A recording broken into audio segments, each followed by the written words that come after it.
আসসালামু আলাইকুম রহমতুল্লাহ। আশা করি তোমরা সবাই ভালো আছো। আজকের এই ক্লাসে আমরা আলোচনা করব নবম শ্রেণীর নতুন কারিকুলামের ডিজিটাল প্রযুক্তি বইয়ের 34 পেজে যে একটা চক্র এসেছে, এই চক্রটা নিয়ে আজকে আমরা নমুনা উত্তর দেখব।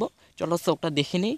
এবার আমরা দলে বাস্তব জীবনে অভিজ্ঞতার আলোকে ডিজিটাল মাধ্যম থেকে জানা 5টি ফেক নিউজ এবং এটি কেন ফেক নিউজ তার কারণ অনুসন্ধান করব, শ্রেণী সবার সাথে এগুলো শেয়ার করব। তো চলো এর হচ্ছে নমুনা উত্তর আমরা দেখে নিই। তো দেখো এখানে ফেক নিউজ আমরা লিখছি প্রথমে যে ওষুধ খেলে কখনো বুড়ো হবে না। আমরা নিউজটি ফেক হওয়ার কারণগুলো এই পাশে লিখছি। এটি ফেক নিউজ কারণ বুড়ো হওয়ার থেকে আটকানো কোনো ওষুধ নেই। তারপরে দেখো আরেকটা লিখছি আমরা কবরে রাখা 40 দিন পর জীবিত উদ্ধার।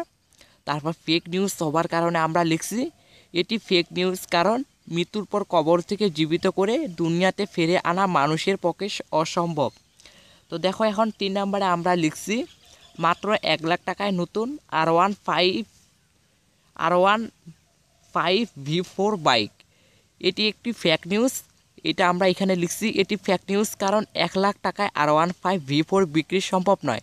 কারণ R15 অর্থাৎ এটার মার্কেট প্রাইস হচ্ছে 4 লাখ থেকে 5 লাখ, যা 1 লাখ টাকায় হচ্ছে কোনোদিনও সম্ভব নয়, যার কারণ এটি একটি ফেক নিউজ। তারপরে দেখো 4 নম্বরে আমরা লিখছি 100% খাঁটি খেজুরের গুড় হচ্ছে 100 টাকায় কেজি। এটি একটি ফেক নিউজ কারণ এটি ভুয়া খবর। কারণ এর কেজি খেজুরের গুড় তৈরি করতে 10 লিটার রসের প্রয়োজন হয়। কোনো বাজারে 1 লিটার রসের দাম হচ্ছে 50 থেকে 80 টাকা।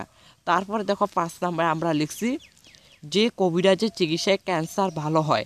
এটি ফেক নিউজ কারণ ক্যান্সার একটি দুরারোগ্য রোগ। তো এই ছিল তোমাদের 34 পেজের নমুনা উত্তর।